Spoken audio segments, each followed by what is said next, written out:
वे हम दोनों भाई भाई एको जननी जाया। महाराज जी, प्रभु संत वाणी जी में कह रहे हैं कि देहधारी जो अवतार आदि सभी को और हम सभी को एक एक कहा गया है।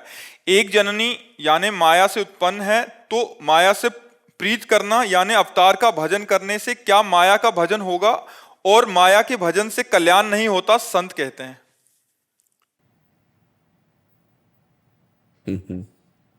महापुरुषों की वाणी का रहस्य समझना शब्दों से नहीं होता। एक होता है शब्दार्थ, एक होता है वाच्यार्थ, एक होता है रहस्यार्थ। क्या भगवान का शरीर पांच भौतिक है? गोस्वामी तुलसीदास जी कहते हैं, चिदानंदमय देह तुम्हारी और विगत विकार जान अधिकारी। चिदानंदमय देह भगवान की होती है। भगवान का शरीर पांच भौतिक थोड़ी होता है। भगवान के शरीर में रक्त मांस हड्डी त्वचा ये थोड़ी होती है। भगवान अपने नाखून से सुन सकते हैं, भगवान अपने चरण से देख सकते हैं। जो सर्वांग सर्व रूपों में वही सच्चिदानंद वपु धारण करके प्रकट हुए भगवान, जो स्वयं अपनी माया को अधीन करके अवतार लेते हैं। और हम सबका जन्म प्रकृति के अधीन होकर हुआ है, और भगवान माया को अधीन करके प्रकट होते हैं और सच्चिदानंद रूप आए। विश्वोत्पत्त्यादि हेतवे तापत्रय विनाशाय श्री कृष्णाय वयम नमः। हम लोग रूपासक्त हैं। श्री वृंदावन बिहारिणी और बिहारी जी के रूपासक्त हैं, उनके चरण आसक्त हैं, उनके उपासक हैं। अगर हम माया की उपासना करते हैं तो फिर जगत का मंगल क्यों हो रहा है? विचार करो आप। भगवान कहते हैं, दैवी हेषा गुणमयी मम माया दुरत्या मामेवे प्रपद्यन्ते माया में ताम तरन्ति ते। ये सब भगवान के ही अवतार हैं समझो, पर ये मायाकृत है। इनसे प्रेम नहीं करना, इनसे प्रेम नहीं करना। जो मायातीत है, जो गुणातीत है, जो कालातीत है, उससे प्रेम करना है। भगवान कालातीत है, भगवान गुणातीत है, भगवान मायातीत है। भगवान अपनी प्रकृति को अधिष्ठित, प्रकृति को अधीन करके अपनी योग माया से प्रकट होते हैं। योग माया मतलब सच्चिदानंदमयी, प्रकृति माया त्रिगुणमयी, सतोगुण रजोगुण तमोगुण। तो जो सतोगुण रजोगुण तमोगुण से देह बने हुए हैं, इनसे ममता न करो। अगर भगवान से ममता हो गई तो सिद्धों का सिद्ध हो जाता है। वो तो जितने भी बड़े बड़े संत हुए, नरसिंह मेहता जी, मीरा जी, प्रहलाद जी, नारद जी, बड़े बड़े महापुरुष। देखो सनकादि भगवान के ब्रह्म स्वरूप में स्थित रहने वाले महापुरुष है, लेकिन जब वैकुंठ दर्शन करने जाते हैं और जय विजय ने बेत लगा दिया तो इतना विरह भगवान के दर्शन की व्याकुलता थी, उनको असहनीय हो गया और उन्होंने शाप दे दिया। तुम भगवान के दरबार के भक्त होते हुए, पार्षद होते हुए और दिगंबर रहते हैं, सनक सनंदन सनातन सनत कुमार, क्या देखा जो तुमने बेत लगा दिया? तुम्हारा ये असुर भाव है, जाओ मैं तुम्हें शाप देता हूं, 3 जन्म तक तुम असुर भाव को प्राप्त हो। इतनी व्याकुलता। और जब भगवान आए वैकुंठनाथ, तो उनके दर्शन से, उनकी तुलसी की गंध जो चढ़ी हुई चरणों से, वो ब्रह्मानंद में छके हुए महापुरुष विकल हो रहे थे। जनक जी परम ज्ञानी महापुरुष हैं। जब वो भगवान श्री राम के रूप को देखते हैं तो विश्वामित्र महामुनि ज्ञानी, विश्वामित्र जी महामुनि और परम ज्ञानी हैं। तो परम ज्ञानी जनक जी उनसे पूछते हैं, इन्हीं बिलोकत अति अनुरागा बरबस ब्रह्म सुखई मन त्यागा। क्या जनक जी जैसे ज्ञानी किसी देह पर आसक्त हो सकते हैं? लेकिन राम रूप को देखते हुए क्या बोले? इन्हीं बिलोकत अति अनुरागा बरबस ब्रह्म सुखई मन त्यागा। जबरदस्ती हमारा मन इनके रूप में आसक्त हो रहा है ब्रह्म सुख का त्याग करके, जबकि सहज विराग रूप मन मोरा। मेरा मन वैराग्य धारण नहीं करना पड़ता, सहज विरागी है। शब्द स्पर्श रूप रसगंध, इससे सहज विरागी है। लेकिन इनका रूप तो बरबस ब्रह्म सुख ही मन त्यागा। मेरे मन ने ब्रह्म सुख का त्याग करके राम रूप में आसक्ति कर ली, ये क्या है? तब विश्वामित्र जिनका जो आप अनुभव कर रहे हो वो ठीक अनुभव कर रहे हो।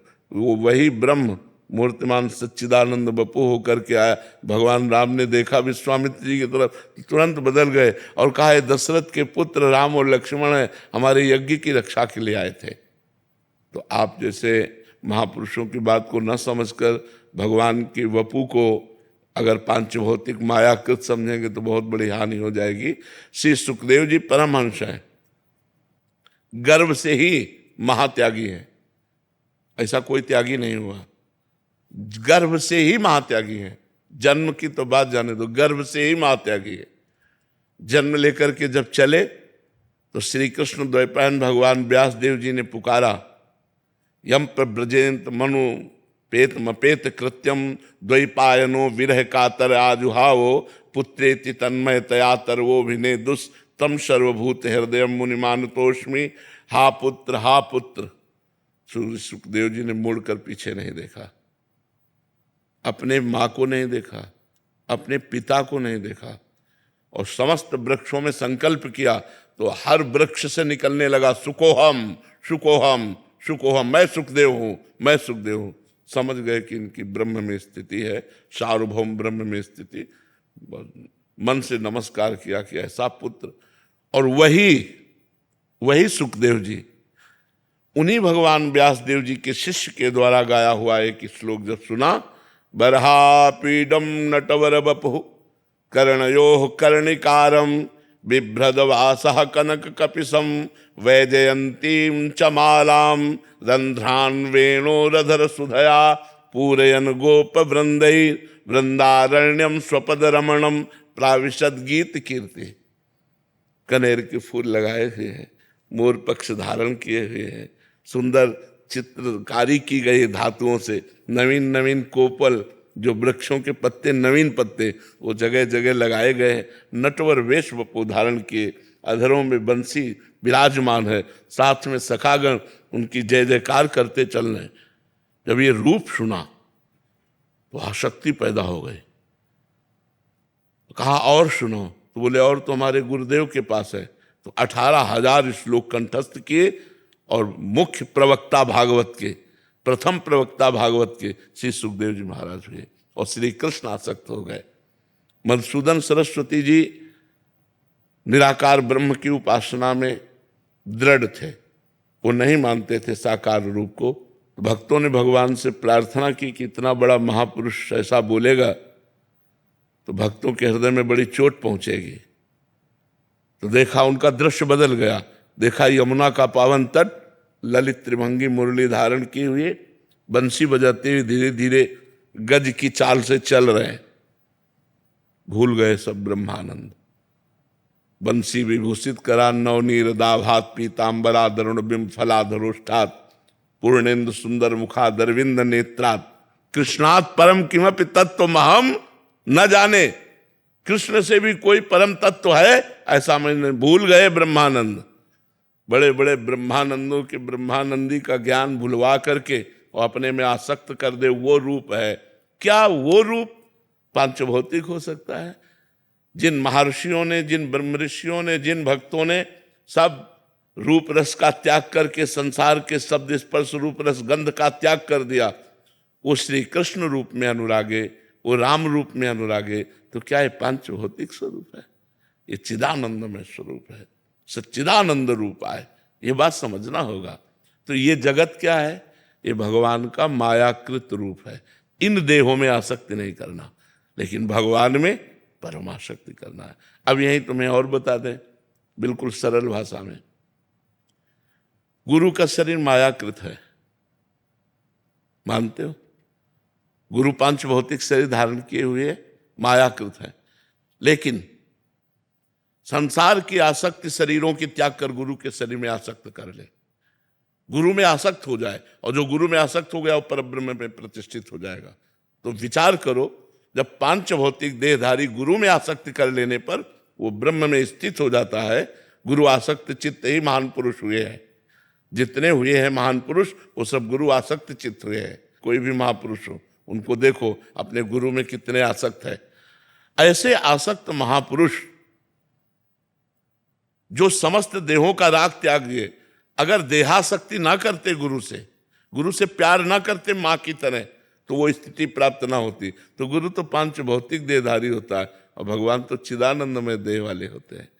अब विचार करो, पांच भौतिक देह में ये अग्नि तत्व तो इसमें मिला हुआ है। अगर मुंह में कोयला रख दिया जाए तो जल जाएगा ना। और भगवान श्री कृष्ण 5 वर्ष की अवस्था है और ग्वाल बाल पूरे जंगल में आग लग गई और सब बीच में फंस गए मैं गौओं सहित। कहा कन्हैया हम सब मर जाएंगे, इतनी ये जो जंगल की आग है ये हमें सब भस्म कर देगी। भगवान मुंह बगारा और पूरी आग को पी गए। दूसरी बार मुंजा टबी में आग लगी, सबसे कहा आंख बंद कर लो और सबको भांडीरवट भेज दिया उनको उठाकर, और आप पूरी आग को पी गए। आप विचार करो, एक बूंद जहर काफी है कालिया का लोगों को मारने के लिए। पूरा जहर का दह है और उसमें काली नाग रहता था 101 फण वाला। भगवान कूद करके उस दह में और उसको मान मर्दन करके और आदेश किया रमणक द्वीप जाइए। और भगवान, अगर भगवान का पंच भौतिक देह होता वहीं भस्म हो जाता। सोचिए 7 वर्ष के गिरधारी हैं और 21 किलोमीटर के गिरिराज जी हैं। ऐसे 7 दिन 7 रात, क्या पांच भौतिक शरीर में ऐसी सामर्थ्य है? विचार करके देखिए। तो महापुरुषों के कथन को हमको समझना होगा। इन देहों से राग मिटाने के लिए कह रहे हैं, ना कि भगवान से। जब भगवान में प्रेम हो जाता है तो सुंदरदास जी ने लिखा है, न लाज तीन लोकन की, न वेद को कहो करे, न शंख भूत प्रेत की, न देव जच्छते डरे, सुने न कान और की, दृश्य न और इच्छना। सुंदरदास जी कहते यही है भक्ति प्रेम लक्षणा। जो प्रेम किससे? भगवान से ना।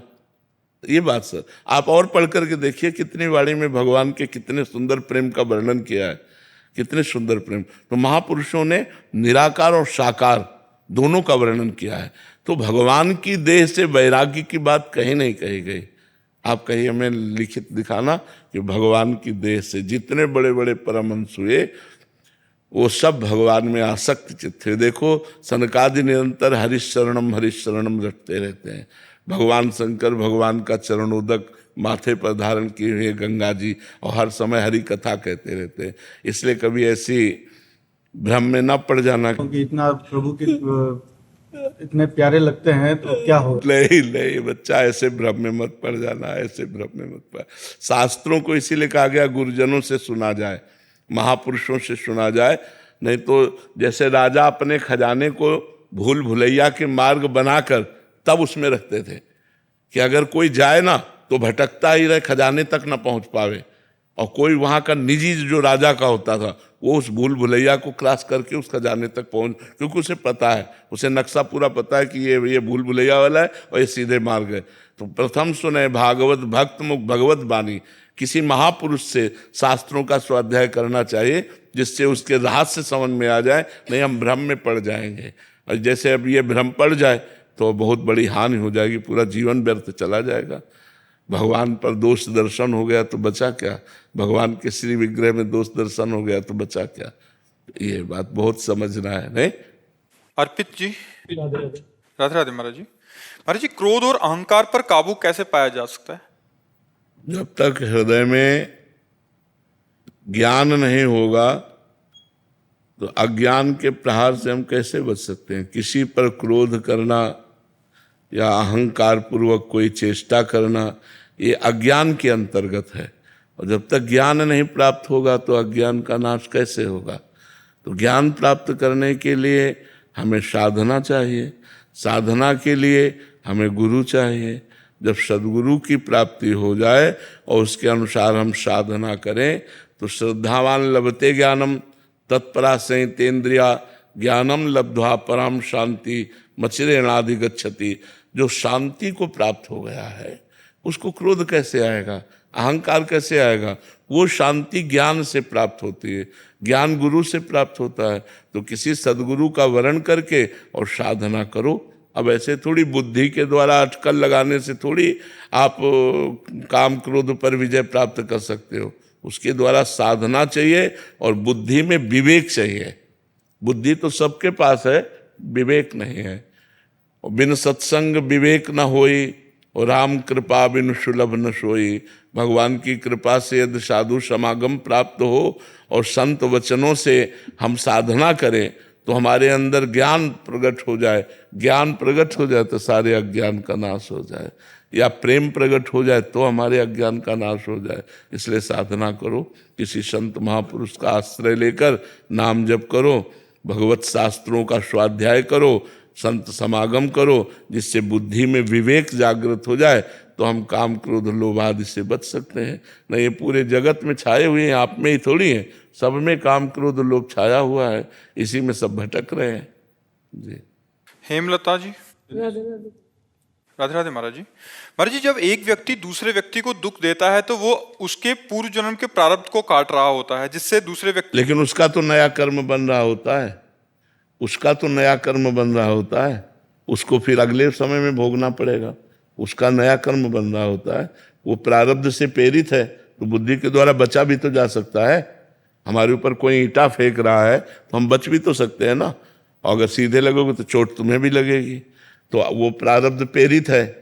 अब वो वहाँ गाली देने की बात है तो हमें मौन के द्वारा बचा लेना चाहिए। उसे मारने की बात, पीटने की बात है तो हमें विवेक के द्वारा बचा लेना चाहिए। तो उसका प्रारब्ध आकर भस्म हो गया, आपका नया कर्म नहीं बना, दोनों बच गए।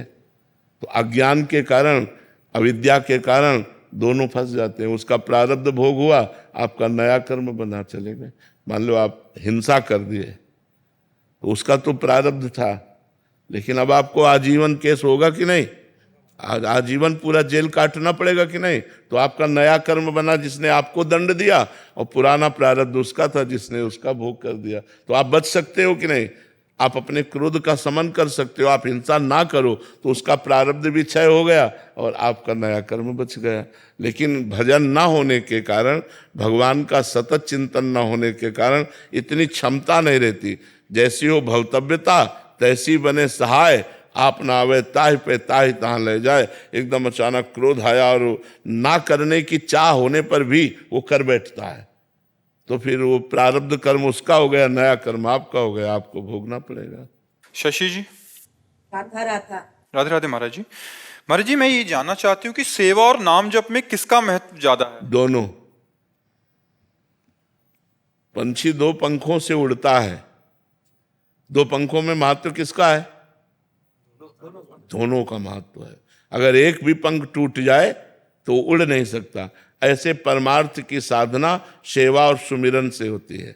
सेवा सुमिरन, भजन जो नाम जप है वो सुमिरन में आता है, और जो सेवा है वो जैसे गुरु सेवा, माता पिता की सेवा, परिवार की सेवा, प्रिया प्रीतम की सेवा, ये सब सेवाओं की, गौ सेवा, ये सब भगवत सेवा के अंतर्गत आता है। हम भगवत भावना से सेवा भी करें और नाम जप भी करें। अगर हम केवल नाम जप करते हैं तो सेवा नहीं करेंगे तो हमारे कर्तव्य का विरोध। माता पिता बूढ़े हैं, अब उनको हमें पानी देना, हम कह रहे हमने बैठ के नाम जप कर, नहीं, नाम जप करते हुए पानी दो, जाके नाम जप करते हुए उनके कपड़े धो, नाम जप करते हुए अपने सास ससुर की सेवा करो, नाम जप करते हुए अपने पति की सेवा करो, नाम जप करते हुए अपने पुत्र की सेवा करो।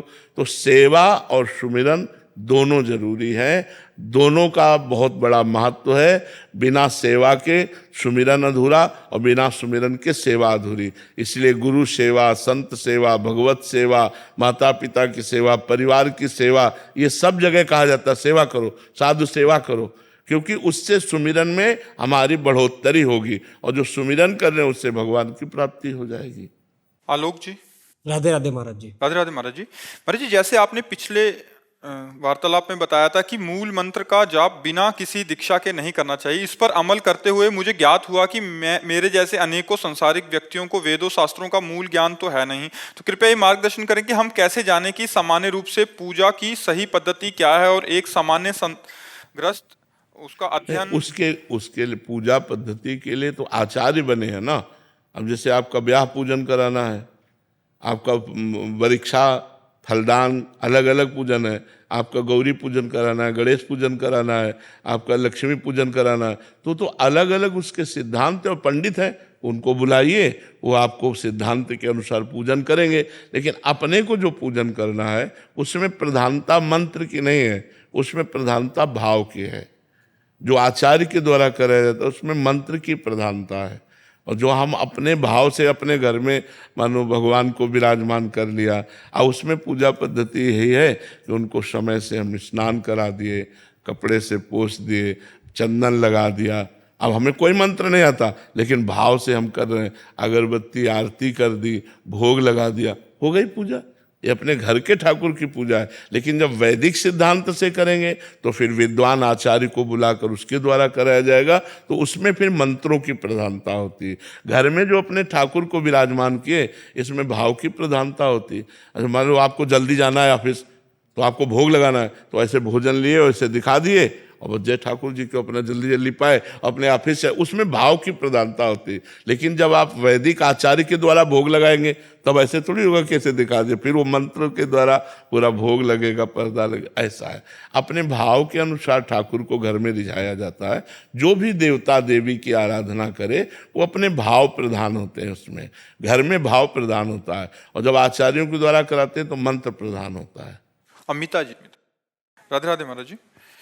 महाराज जी, आप कहते हैं कि आपके यहाँ कोई चमत्कार नहीं है, पर जब हार के कोई आपके पास आता है तो आप उसे कहते हैं जाओ प्रयास करो, तुम्हें आध्यात्मिक बल का अनुभव होगा।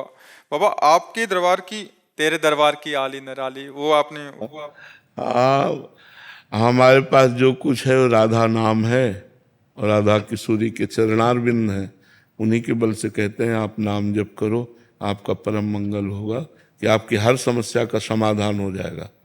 आप नाम जप करो, धैर्यपूर्वक धीरे धीरे चलो, लॉन्ग टाइम तक नाम जप करो। ये नहीं कि 2-4 माला किए छोड़ दिए, हर समस्या का समाधान हो जाएगा, भगवान की प्राप्ति हो जाएगी। इससे बढ़कर और क्या है। कोई भी देखो, जैसे शरीर में दुख है हमारे, लेकिन उसकी व्यथा नहीं है, हमें परेशानियां हैं, बहुत परेशानी है। जब किडनी फेल है दोनों, तो कितनी परेशानी हो सकती है, लेकिन व्यथा नहीं है, हम परेशान नहीं हैं। ये भगवान के नाम का चमत्कार, भगवान के नाम की महिमा, कि हमें परेशानी होते हुए भी परेशानी नहीं है। मरना है उसका डर नहीं है,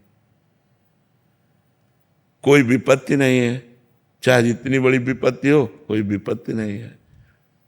इतना खर्चा बढ़ रहा है, किसी से मांगना नहीं है, उसकी चिंता नहीं है। ये चीजों में तो आप लोग परेशान रहते हैं ना, शरीर की विपत्ति, समाज की विपत्ति, धन की आवश्यकता, कल क्या होगा इसकी चिंता, इस सब से मुक्त करने के लिए राधा नाम है। अगर आप भगवान का नाम जप करें, अच्छा, आप लोग जो प्रभावित हो रहे हैं वो अंदर से आप जानते हैं सत्य क्या है और असत्य क्या है, पाखंड क्या है और सत्य भक्ति क्या है। आप ना जानते हो तो भी आप जानते हैं, क्योंकि भगवान के अंश है। तो आपको कहीं ना कहीं आप बैठ करके आत्म शांति मिलती है, आत्मविश्वास जागृत होता है।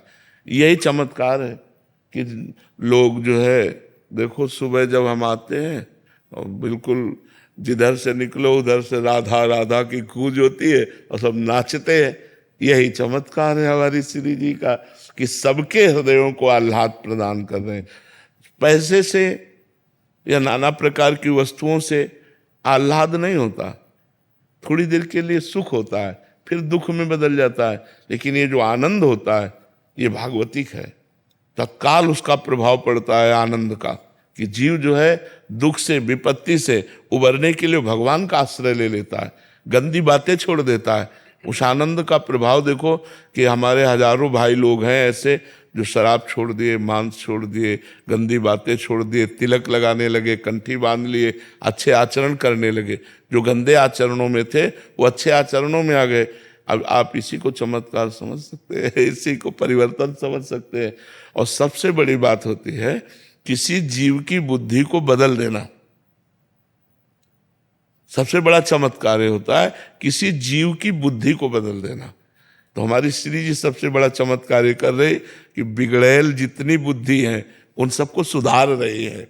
यही चमत्कार है वृंदावन का, वृंदावन राधा के कुंज का, कि अगर आप सुन लिए तो सुधरोगे जरूर। बहुत सारे डरते हैं कि या तो सुनना नहीं या तो सुनना नहीं कि हमें प्रेमानंद की बात बंद कर दो, सुनना। अगर सुन लिए तो तुम्हें शराब छोड़ना पड़ेगा, मांस छोड़ना पड़ेगा, गंदी बातें छोड़ने पड़ेंगे, अच्छे मार्ग में आना पड़ेगा, नहीं तो तुम्हारे जलन पैदा हो जाएगी, हृदय जलने लगेगा और आप सुधरने लगोगे। यही बात हमारी श्री जी की है। दीपक कुमार जी हरदोई से। राधे राधे महाराज जी। महाराज जी, संसार में सबसे दुर्लभ क्या है? भगवत प्राप्ति। सबसे दुर्लभ भगवत प्राप्ति। किसका प्रश्न है? सबसे दुर्लभ है भगवत प्राप्ति। और तो सब सुलभ है, सबको रुपया पैसा धन मकान स्त्री पुत्र पति सबको प्राप्त है। महाराज जी, एक वक्तव्य में आपने कहा था भगवत प्राप्ति सुलभ है पर दुर्लभ है भगवत प्राप्त महापुरुषों का। हाँ, अब जब भगवत प्राप्ति की बात करोगे तब उसके बाद रास्ता निकलता ना कि भगवत प्राप्ति कैसे हो। तब फिर बात आती है कि भगवत प्रेमी भगवत प्राप्त महापुरुष प्राप्त हो, तब भगवत प्राप्ति हो जाएगी। तो भगवत प्राप्ति जो फल है उसका साधन तो संत महापुरुष जन है। जब तक भगवत प्राप्त महात्मा नहीं मिलेंगे तो भगवत प्राप्ति का रास्ता कैसे पता चलेगा? तो वो बात सबसे पहली बात है भगवत प्राप्ति। क्योंकि जब हम भगवत प्राप्ति की बात करेंगे तब आएगा भक्त समुदाय, संत समुदाय, गुरु चरणों में प्रेम, शास्त्रों में प्रेम, फिर उसके साधन की बात आएगी। ये उसके साधन की बात है। साध्य वस्तु है भगवान का साक्षात्कार होना। जी नंदिनी जी। राधा राधा। महाराज जी, गुरुदेव भगवान अपने स्वरूप को कैसे पहचाने और उसका दिव्य अनुभव कैसे करें? वैसे बड़ा कठिन है, बड़ा कठिन है, क्योंकि हम लोग देह राग में फंसे ना। आपको कभी ऐसा लगता है मैं स्त्री नहीं हूं? 100% अपने को लगता है। जैसे आप पुरुष हो तो 100% आपको लगता है पुरुष है कि नहीं। ये इतना जोर का बैठ गया है कि मैं स्त्री हूं, मैं पुरुष हूं, इस शरीर को लेकर के। ये देखो अपने को लगता है ना मैं हूं, और जबकि मैं नहीं है कहीं भी। मेरा आप कह सकते हो, मैं नहीं कह सकते। देखो मेरा माथा, मेरी आंख, मेरी नाक, मेरा कान, मेरा हाथ, मेरा पैर, मेरा पेट, तो ये मैं कहीं तो नहीं आया। इसमें मैं कहीं आया क्या? आप ऐसा कह सकते हो मैं छाती हूं, मैं नाक हूं, नहीं कह सकते हो मेरी नाक है, मेरी आंख है। तो जैसे मेरा माइक, मेरी तकिया, मेरी टेबल, मेरी घड़ी, जैसे ये दूर है ऐसे ही हमसे दूर है। ये मैं नहीं हूं। अब इसके अंदर घुसते हैं तो मन, बुद्धि, चित्त, अहंकार, 5 ज्ञान इंद्रियां, 5 कर्म इंद्रियां, मेरी इंद्रियां। मैं इंद्रियां तो नहीं कहा जाता ना, मेरी इंद्रियां। तो जब अंदर घुसे तो सूक्ष्म शरीर भी मैं नहीं निकला। अब तीसरे शरीर पे पहुंचे, कारण शरीर। वो 3 गुणों से रचना करके स्वभाव बनता है, उससे स्वभाव को कारण शरीर कहते हैं। तो मेरा स्वभाव आया, मैं वहां भी नहीं मिला। तो तीनों शरीरों में मैं नहीं है, वही मैं आत्मस्वरूप है। जब इन तीनों शरीरों का राग नष्ट हो जाता है तो जो बचा वो मैं है, उसका अनुभव हो जाता है। ये ज्ञान मार्ग है। अब इसमें चलने में बहुत कठिनता है और यही भक्ति से सहज में प्राप्त हो जाता है। मम दर्शन फल परम अनुपा, जीव पाव निज सहज स्वरूपा। यदि हम भगवान का नाम जप करें और भगवान की भक्ति करें और जब हमें भगवत साक्षात्कार होगा तो तुरंत हमें अपने स्वरूप का बोध हो जाएगा। तुरंत भगवत साक्षात्कार होते ही तुरंत स्वरूप का बोध हो जाता है। मम दर्शन फल परम अनुपा, जीव पाव निज सहज स्वरूपा। तो हमें लगता है नाम जप करो, भगवान की भक्ति करो, वही अनुभव करा देंगे। सोई जानई जेहि देहु जनाई, और जानत तुम्हें तुम्हें हो जाए। गजेरा किशन जी। राधे राधे महाराज जी। महाराज जी, श्री मलूक पीठाधीश्वर श्री राजेंद्र दास जी महाराज श्री, जब आपने प्रार्थना किया कि विनय पत्रिका का राम नाम के कोई 2 पद थे उनको सुनाने के, उसमें आपने कहा कि इन 2 पंक्तियों की आपको बहुत आवश्यकता है। महाराज जी, वो आवश्यकता आपने एक बार बोला था कि हमें बहुत आवश्यकता है उसकी, वो 2 पंक्तियां कृपा नाम से। हाँ, क्या है कि जैसे अपने को जो चीज़ बहुत स्वादिष्ट लगती है ना, उसे बार बार खाने की इच्छा होती है।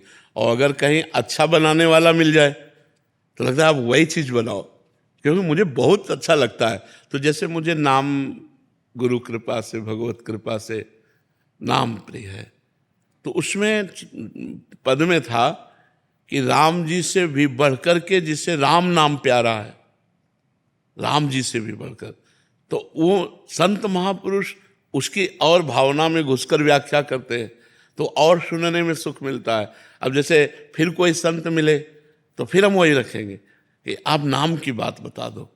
तो ऐसा नहीं है कि जैसे नारद जी को जब श्री महाराज निमि ने प्रश्न किया तो उनका, आज आपने हमारे भगवान नारायण की स्मृति करा दी। अब जरा इस शब्द को समझिए, क्या हर समय भगवान से विमुख हैं? क्या हर समय भगवान में स्थित है, लेकिन नवम नवम भगवान की चर्चा, भगवान की स्मृति नवम नवम, कि और सुनाए कोई, और सुनाए कोई, और सुनाए भगवान के नाम की महिमा। तो उस भाव से उस बात की सुनने का क्रम यही है, सीधा सीधा मिलेगा। वो सीधा महत्व क्या है?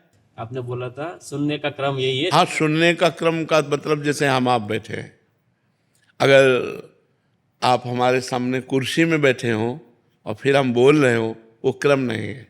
तभी नीचे उतर करके बैठे थे कि सुनने का क्रम यही है कि वक्ता की दृष्टि में दृष्टि हो और उनके चरणों में बैठ के सुना जाए, ये सुनने का क्रम है। जैसे 16 वर्ष के श्री सुखदेव जी हैं और 10,000 वर्ष के, लाखों वर्ष के महात्मा हैं, बड़े बड़े महात्मा हैं, सब नीचे बैठे हुए हैं और उनका एक बालू का सिंहासन आसन बनाया गया, उस पर वो विराजमान है। तो सुनने का क्रम यही है कि जो महापुरुष बोले उसके नीचे बैठ करके उस पर दृष्टि मिला के और फिर सुना जाए। जैसे चातक जो है, एक भी बूंद गिरा तो सीधे मुंह पे लेता है, ऐसे जो चातक श्रोता होता है, एक भी शब्द निकला कान से लेके हृदय में बैठा लिया, ओ ये बात, ये बात, ये बात, और फिर उसका मनन किया और उसको स्थापित कर लिया अपने हृदय में। अब वो पूरे जन्म भर के लिए बात स्थापित हो गई, मनन करके, समझ करके। समझ गए ना जी? अभिषेक जी। महाराज जी, आपके चरणों में कोटि कोटि प्रणाम। महाराज जी, गुरुकुल के ऋषि कुमारों का अध्यात्म व अध्ययन की दृष्टिकोण से कैसे कल्याण हो सकता है? पहली बात तो जो गुरुकुल के अध्ययन कराने वाले अध्यापक हैं वो स्वयं शास्त्रीय मर्यादा से युक्त हों।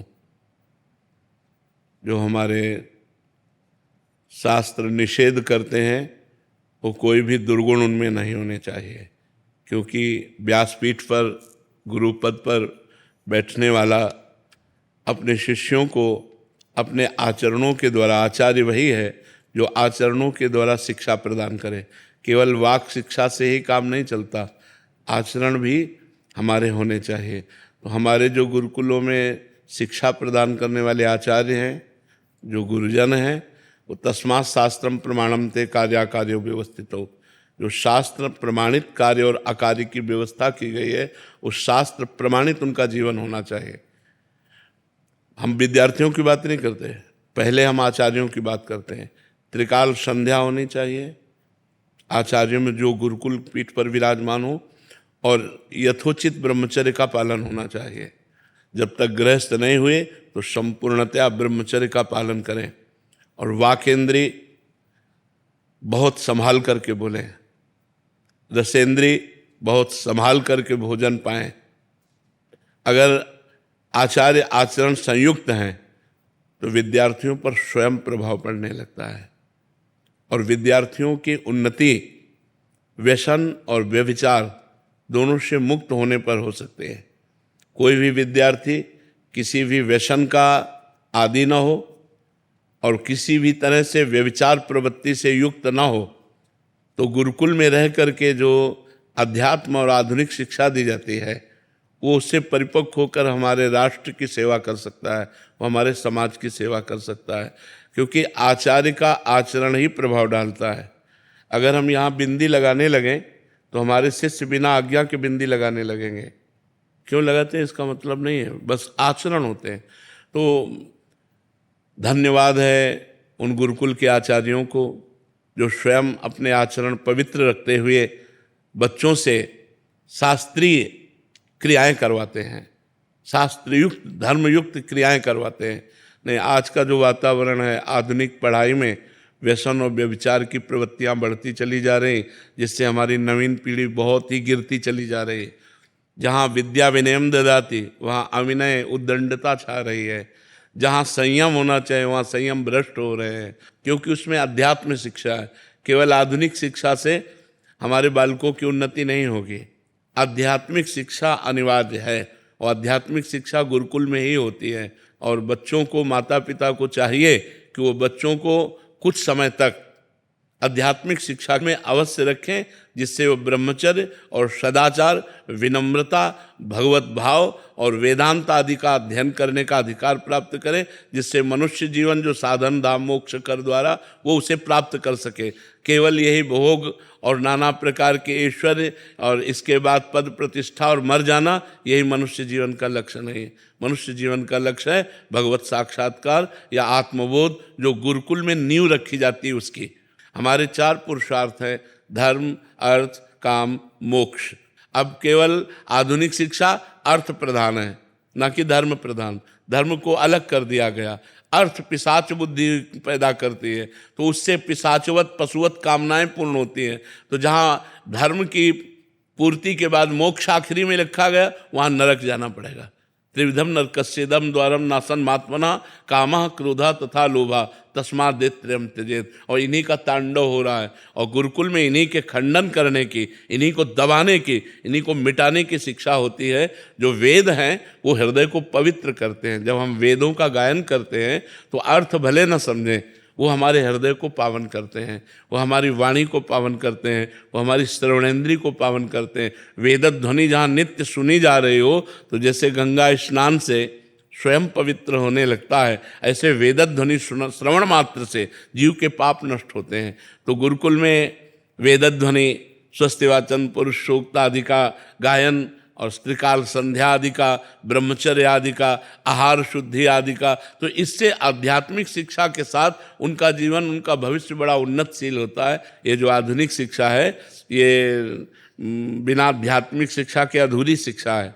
देखो, पढ़ लिख कर माता पिता से कैसे बच्चे बात करते हैं, पढ़ लिख कर कैसे व्यसन करते हैं।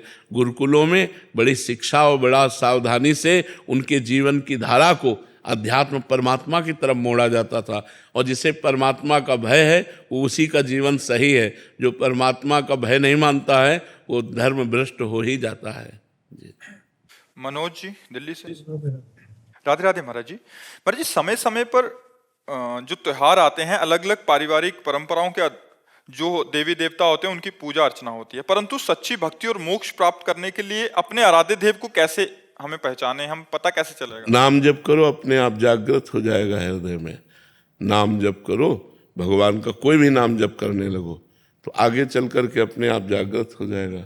जैसे अब हम अपना क्रम बताते हैं जीवन का। हमारी शुरुआत हुई 40साओं से। जब हम 3-4 में पढ़ने योग्य हुए तो सबसे पहले हम 40सा में बहुत सी 40सा इकट्ठा किए। हनुमान चालीसा, शिव चालीसा, ये चालीसा ऐसे, और उनको घंटों पाठ करते थे। पूर्व जन्म का कोई संस्कार था, तो बचपन से हमें और कोई शौक नहीं था, यही शौक जगा, तो 40साओं का पाठ। फिर भागवत और रामायण, ये 2 ग्रंथ बहुत सरल ग्रंथ हैं। हिंदी से भागवत और हिंदी में रामायण। तो संस्कृत का ज्ञान तो बचपन में था नहीं, तो उसको पढ़ते। अब वो हमारे कोई इष्ट नहीं थे, पढ़ रहे तो भागवत पढ़ा, रामायण पढ़ा। फिर इष्ट वृत्ति जागृत हो हमारे अंदर गायत्री की हुई। ब्राह्मण घर में जन्म हुआ था तो यज्ञोपवीत संस्कार हुआ, फिर गायत्री का अनुष्ठान हुआ। पुरस्चरण जिसे कहते, 24 लाख मंत्र का पुरस्चरण होता है। पूरा चोटी पे पवित्री बांध करके, पवित्री पहन करके, मूठा कुशाका ले करके, मेखला धारण करके, बड़े नियमावली से पितृ तर्पणों सब गायत्री। अब देखो, गायत्री गुरु हुई। अब गायत्री अनुष्ठान जब पूरा हुआ तब आगे शिव भक्ति का प्रादुर्भाव हुआ। भगवान शिव की अनन्य भक्ति एकदम जागृत हुई कि अब जो कुछ है हमारे भगवान शंकर है। अब हमें जब महावाक्य मिला संन्यास मार्ग में, तो और भगवान शंकर की भक्ति पुष्ट हुई, क्योंकि वेदांत भगवान शंकराचार्य ही आचार्य है। आज शंकरम शंकराचार्यम केशवम बादरायणम स्वयं भगवान शंकर शंकराचार्य जी के रूप में प्रकट हुए। तो हमारी भक्ति रंग ला रही थी। इतने में रासलीला का दर्शन हुआ काशी में। अब तो लगा हम इनके बिना जी नहीं सकते। बस रासलीला ने कैसा होगा वृंदावन, ये प्रश्न खड़ा कर दिया। अब वृंदावन की तड़प हो गई। वृंदावन आए और वृंदावन ने ऐसा पकड़ा कि अब आप देख ही रहे सामने है। तो अब श्यामा श्यामिष्ट है, कहाँ से शुरू हुई और कहाँ। तो अगर हम परमार्थ में चल दें तो हमको ये प्रश्न करने की जरूरत नहीं है। सीढ़ी बाई सीढ़ी, स्टेप बाय स्टेप वो हमारे हृदय में आता रहेगा। बस हम चलें। जैसे हमने कहा नाम जप करो आप, तो राम कृष्ण हरि शिव जो भी नाम प्रिय हो, यदि आप जपोगे तो आपको स्टेप मिलने लगेगा, आपको सीढ़ी मिलने लगेगी। अब ये, अब ये, अब ये, आगे से आगे हृदय में चलने लगेगा। ऐसे कोई छांटा नहीं जाता कि हम किसको अपना इष्ट बनावे, वो नहीं, वो भजन से आता है। हमने कभी नहीं सोचा था कि हमारे राधा कृष्ण इष्ट होंगे। शिवोपासना कट्टर शिवपासी, मतलब कट्टर, कुछ और नहीं, सिर्फ भगवान महादेव पार्वती, बस वो सांब सदाशिव, सांब सदाशिव। और ऐसा आया कि एकदम सब तो वो भगवान देते हैं। तो हमें लगता है साधक को चिंता नहीं करनी चाहिए, खूब नाम जप करना चाहिए। अपने आप जहाँ जैसे सेट होना है वो सेट हो जाएगा। जहाँ का जीव है वहाँ सेट हो जाएगा, ऐसा हो जाएगा। गौरव जी। राधा वल्लभ श्री हरि। श्री हरिवंश महाराज जी। महाराज जी, मैं पिछले 1 साल से आपको सुन रहा हूँ, नित्य प्रति भागवत वाणी सुनता हूँ, जिससे मेरे बहुत सारे आध्यात्मिक द्वंद्वों का निवारण होता है। महाराज जी, मेरा प्रश्न है कि कैसे मन सतत भगवत भाव में लगा रहे। नाम जप करता हूँ पर संसार में भागता है मन। कोई भला बुरा तो राग हो जाता है, कोई बुरा बोले तो द्वेष हो जाता है, परंतु नित्य भगवत वाणी के प्रभाव से पता लगने लग गया है कि मैं राग में फंस रहा हूँ या द्वेष में फंस रहा हूँ, पर इसकी फिर जलन होती है। महाराज जी, सबसे पहले हमें आहार शुद्धि करनी होगी। खान पान यदि शुद्ध नहीं होगा तो भजन में उन्नति नहीं होगी। हमारा भोजन, जैसे विरक्ति के लिए लिखा है भिक्षा अन्नम औषधम, भिक्षा रूपी अन्न की औषधि के द्वारा क्षुध व्याधि चिकित्सताम, क्षुधा रूपी व्याधि की चिकित्सा करे। ऐसे ही गृहस्थ के लिए क्षुधा रूपी व्याधि की चिकित्सा धर्म से कमाए हुए धन का अन्न होना चाहिए। अगर अधार्मिक प्रवृत्ति के द्वारा, घूसखोरी के द्वारा जो कमाया हुआ धन है वो भजन में रुचि नहीं होने देगा। तो पहले भजन के लिए हमें कमाने का क्रम शुद्ध होना चाहिए, फिर उस अन्न को रांध करके, रसोई बनाकर प्रभु को अर्पित करके फिर हमको पाना चाहिए, और अल्प मात्रा में पाना चाहिए। जैसे हमारी 4 रोटी की भूख है तो 3 रोटी पानी चाहिए। हमें थोड़ा भूखा रहना चाहिए, तो सतोगुण बना रहता है। सतोगुण बने से मन रुकता है। रजोगुण जब हमारे अंदर होता है तो मन भोगों का चिंतन करता है, भागता है भोगों की तरफ। तो थोड़ा अल्प भोजन, पवित्र भोजन, सात्विक भोजन, भगवत अर्पित किया हुआ भोजन होना चाहिए। और बाजार के पेय पदार्थ आदि छोड़ दें। अगर भजन में रुचि लेनी, ये चीज़ें सब रजोगुण उत्पन्न करती है, ये सात्विकता का नाश करती हैं। और बाजार का भोजन भी जहाँ तक हो सके बचे बाजार के भोजन से, क्योंकि वो सब रजोगुण और तमोगुणी होता है। तो भोजन का भजन पर बहुत बड़ा प्रभाव पड़ता है। तो हम पवित्र भोजन, इसके बाद वाणी का बहुत बड़ा प्रभाव होता है भजन पर। यदि हम वाणी से झूठ बोलेंगे, वाणी से हम कटु वचन बोलेंगे, वाणी से हम किसी का दिल दुखाएंगे, वाणी से हम किसी की निंदा करेंगे, तो हमारा भजन क्षीण हो जाएगा। हमें वाणी को ठीक रखना है कि सत्य बोले, पवित्र बोले, मृदु बोले, हितकर बोले, और किसी की निंदा कभी न करे।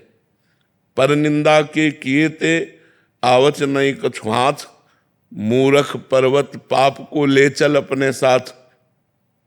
जब हमारी वाणी से किसी की निंदा होती है तो हमें मिलता तो कुछ है नहीं, पाप मिलता है। जिसकी निंदा कर रहे हैं उसका पाप हमारे ऊपर चढ़ जाता है और पाप की गठरी लेकर नरक की यात्रा होती है। इसलिए कभी वाणी से किसी की निंदा न करें, कानों से किसी की निंदा ना सुने, क्योंकि जो निंदा करने का पाप है वही निंदा सुनने का पाप है। अपनी प्रशंसा सुनना और दूसरों की निंदा करना, ये दोनों पतन का कारण है। यदि हम अपनी प्रशंसा सुनेंगे और दूसरे की निंदा करेंगे तो कभी भगवत भजन में आगे नहीं बढ़ सकते। दृष्टि को संभालें। अगर हम मोबाइल में गंदी बातें देखेंगे, मोबाइल में हम सीरियल में चित्त लगाएंगे, नौटंकी नाटकों में चित्त लगाएंगे, तो भजन में उन्नति नहीं हो सकेगी। तो हमारे आँख, कान और मुख, वाणी, इसका बहुत बड़ा भजन में योग है। श्रवण कथन, इसी से सुमिरन बनता है। तो यदि हमारा श्रवण कथन और भोजन पवित्र है तो भजन में जो फिर भूत भविष्य का चिंतन होता है उसको हम धीरे धीरे मिटा पाएंगे। भजन के प्रभाव से हम निरंतर भजन कर रहे हैं तो वो जो उत्पन्न हो रहा है भूत भविष्य का चिंतन या गंदी बातों का चिंतन, वो सब डिलीट होता चला जाता है, वो सब नष्ट होता चला जाता है। वो स्थायी टिकता नहीं है, टिकता है फिर भगवान का नाम, और वो अपना पूरा साम्राज्य हृदय में कर लेता है। तब जाकर के आनंद की अनुभूति होती है। तो आप ऐसे चलिए, भोजन सुधार कीजिए, श्रवणेन्द्रीय पवित्र रखिए, वाक्येंद्रीय पवित्र रखिए, रसेंद्रीय पवित्र रखिए, फिर देखिए भजन में आनंद की अनुभूति होती है। समाज की सेवा हो गई, राष्ट्र की सेवा हो गई, अब भगवान का चिंतन करो जिससे मानव देह सार्थक हो जाए। मानव देह की सार्थकता है साधन धाम मोक्ष कर द्वारा, पाई न जे परलोक सम्हारा, सो परत्र दुख पावई, सिर धुनि धुनि पछताए, काले कर्मय ईश्वरय, मिथ्या दोष लगाए। इस प्रकृति के द्वारा दो प्रकार के प्रेरित आचरण होते हैं, एक शुभ और एक अशुभ, एक पाप और एक पुण्य, ये सबसे होते हैं। कोई भी ऐसा मनुष्य शरीरधारी नहीं जिससे पाप न बन जाए और पुण्य न बन जाए। घोर पापी में भी कुछ गुण होते हैं और बड़े बड़े गुणों वालों में भी कोई न कोई दोष होते हैं। तो गुण दोष युक्त सृष्टि है, इससे पाप और पुण्य बनते रहते हैं और यही हमारे अगले जन्म का विधान करते हैं। तो अगला जन्म हमारा कम से कम फिर मनुष्य का हो और हम भारत की सेवा करें, समाज की सेवा करें, और भगवान के चिंतन के प्रभाव से ही हमें अगला जन्म मिल सकता है मनुष्य का, नहीं तो हमारे पुण्य इतने नहीं। संस्कृति माज बरियाई के पावत, मानुष देह वृथा कतदार। संस्कृति 84 लाख योनियों के चक्र को रोककर भगवान मनुष्य जन्म देते हैं अपना कल्याण करने के लिए।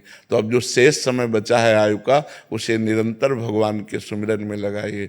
भगवान की दिव्य कथाओं का श्रवण करना, अपने पास कुछ ग्रंथ रख लीजिए, उनका स्वाध्याय करना, नाम जप करना, और जितना बन जाए उतना एकांतिक चिंतन करना। खास बात इन सब बाहरी साधनों की होती है आंतरिक चिंतन। शांत बैठे, कोई माला नहीं, कोई ग्रंथ नहीं, कोई कुछ नहीं, शांत बैठे। अब मना स्थिति कहाँ है उसकी जांच करो, बिल्कुल छोड़ दिया, एकदम फ्री। अब मन कहाँ है? जहां मन है वही हमारी स्थिति है। यदि वो जगत में है, संसार के किसी वस्तु व्यक्ति स्थान में है, तो हमारी स्थिति अभी संसार में है। और यदि भगवान में स्वाभाविक जाती है तो फिर भगवान में है। हमको हर साधन का फल यही मिलता है कि हमारी चित्त वृत्ति सावई मना कृष्ण पदार विंदय हो, वो भगवान में स्थित रहे। तो आप बड़े भाग्यशाली रहे, हमारे समाज की विस्तृत सेवा मिलती रही आपको, न्यायाधीश रहे। अब आप परम न्यायाधीश के सामने जाना है, वहाँ हमारा न्याय ठीक हो जाए और हमको उत्तम गति प्राप्त हो, इसलिए खूब नाम जप कीजिए, खूब भजन कीजिए। जैसे हम लोग जाने अनजाने में बहुत सी गलतियां कर देते हैं, ऐसे जाने अनजाने में हमसे बहुत से फैसले गलत हो जाते हैं। हाँ, उसमें क्या होता है कि डायरेक्ट आपका दोष नहीं होता, उसमें वकीलों के जो साक्ष्य होते हैं उसके अनुसार आप निर्णय करते हैं। आप स्वयं निर्णय नहीं करते कुछ, आप साक्ष्यों के अनुसार ही तो निर्णय करते हैं ना। तो जो साक्ष्य पेश करने वाला है उसमें दोषी वो होता है, उसमें जज दोषी नहीं होता। आप प्रमाणों से ही तो निर्णय करते हैं ना, तो जो आपको साक्ष्य मिले उसी के अनुसार तो निर्णय आप कर रहे हैं। आप स्वयं का निर्णय तो नहीं ले रहे ना, साक्ष्यों के अनुसार ही तो निर्णय ले रहे हैं ना।